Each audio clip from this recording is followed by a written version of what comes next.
Greetings, parents and staff at South Park. My name is Mr. Valenzuela. I am the tech person at South Park, and the purpose of this video is to give you an introduction on what to do once you receive this iPad.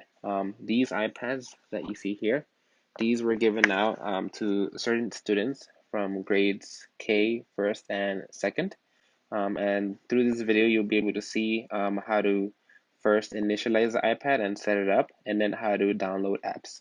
Once you have the iPad on, you can go ahead and press the home button to unlock it. And then you're going to proceed to clicking right here at the bottom on the Hub app.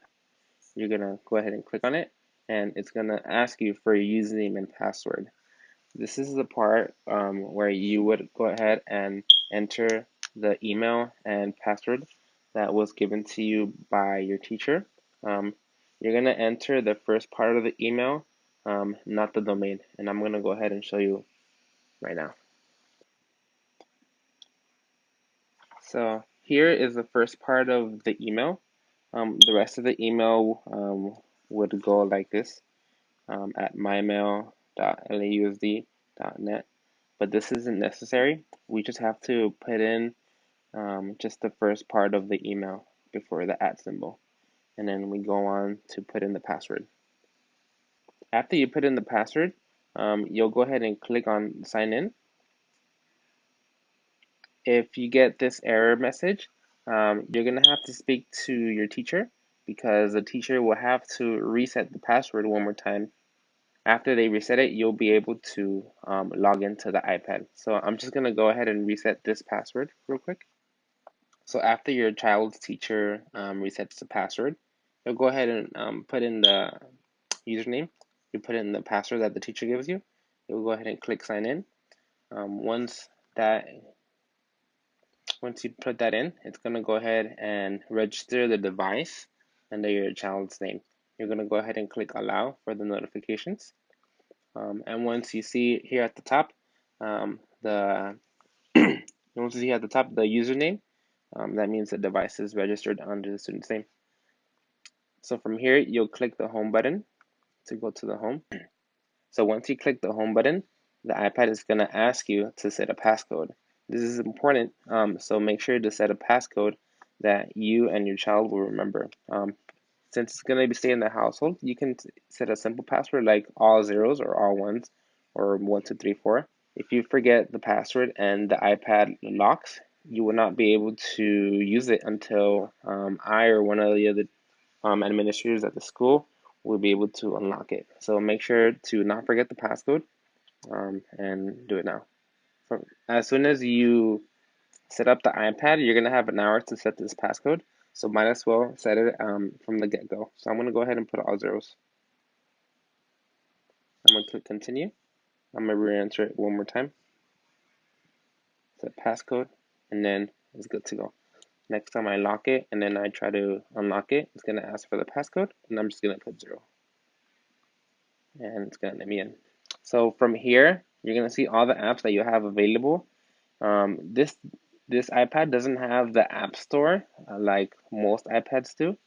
This is going to have the app catalog. So if you swipe to the next page, you're going to see it, the third icon at the top. It's going to be the app catalog. You're going to go ahead and click on the app. As you can see, some of the apps are already downloading. But if there's an app that you don't see that you need, you can go ahead and click on the app catalog, and it's going to give you a list of district approved apps that you can go ahead and install. For K through second, for the math learning platform, we're using Dreambox, which is the 4th one on this row. So we're going to go ahead and click install. We're going to go ahead and click install. And then we're also going to click on Clever. In order to access Dreambox, the students will have to log in through Clever. So we're going to go ahead and click on Clever on the 3rd app on the right side. We're going to hit install. If your teacher is making Zoom meetings with the students, you can go ahead and click on Zoom here at the bottom. You can see it here at the last one. So you go ahead and click install. And any other apps that you see you would like to download and try, you can go ahead and click install. and they should start installing in the iPad. If you're having issues with the apps not downloading from the app catalog, you can simply go ahead and click on the app catalog again, um, and you'll just go ahead and click on install one more time, and then you'll click install. Since this app is a little bit glitchy, you might have to try it one or twice in order to get it right, and then after you do it, you should see the apps pop up at the bottom fairly quickly. In order to access Dreambox, you don't actually click on the Dreambox app, because once you do, it'll take you to the sign-in portal, and we do not use either of these. Instead, what we're going to do is we're going to go ahead and click on the Clever app, and then from here, we have to make sure that we allow access to the camera. And then from here, you're going to scan the badge that the teacher gives you for Clever. And then once you're there, then you'll go ahead and log into Dreambox. I'm going to use the Clever badge that is given to us. We're going to go ahead and log in. After you scan it, it's going to process a little bit. Give it a few seconds. It's going to open up the Clever page. And on the Clever page, you're going to click on the Dreambox app. You're going to go ahead and click on it, and then it's going to open a separate page. From here, you're going to go ahead and click again on the Dreambox icon. You do not need to download it from the App Store, because you have to download it from the app catalog. So we're not going to click on the black button that says download to the App Store. Instead, we're going to click on the Dreambox icon. I'm going to go ahead and click on it. I'm going to go ahead and click open. It's going to go ahead and take me to here, and we're going to give it a second. And then once we're here, we're going to go ahead and play the game. It says you're muted because of the whole screen sharing, but you should be able to hear it on your end. So in order to use the Amplify app, you'll go ahead and click on the icon here on the screen. It's going to open up a page in Safari. It's going to ask you to rotate your screen, so we're going to rotate the iPad. From here, it's going to give you a few options. If you have the QR code given to you by the teacher, we're going to go ahead and click on QR code at the top. We're going to make sure we click allow for the camera. Once we're here, we're going to go ahead and scan the QR code that's given to you. Give it a minute while it processes the information.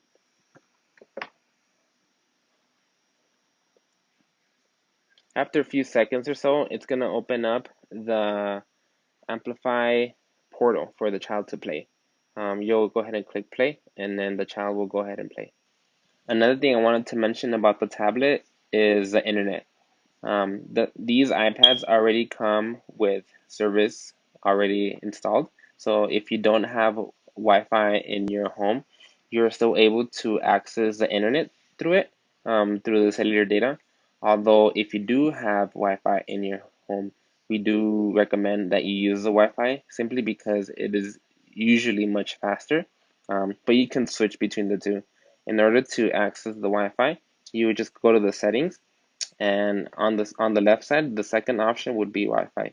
You can just go ahead and click here. You click on your home network, you put in your password, and you'll be able to log in. If for some reason you see that the Wi-Fi is actually slower than the cellular network on the tablet, you can simply turn it off by clicking on the green arrow, and then that way it'll turn it off. Thank you for watching this tutorial. I hope it was helpful. Most of these tips I got from questions that I have received in the past couple of days. If for some reason you still have a question that you need answering, or the device is giving you a hard time, go ahead and contact your teacher. Hopefully they can help you. If they can't help you, then they'll get in contact with me, and then we'll look at the problem more in detail. Thank you so much, and have a great day.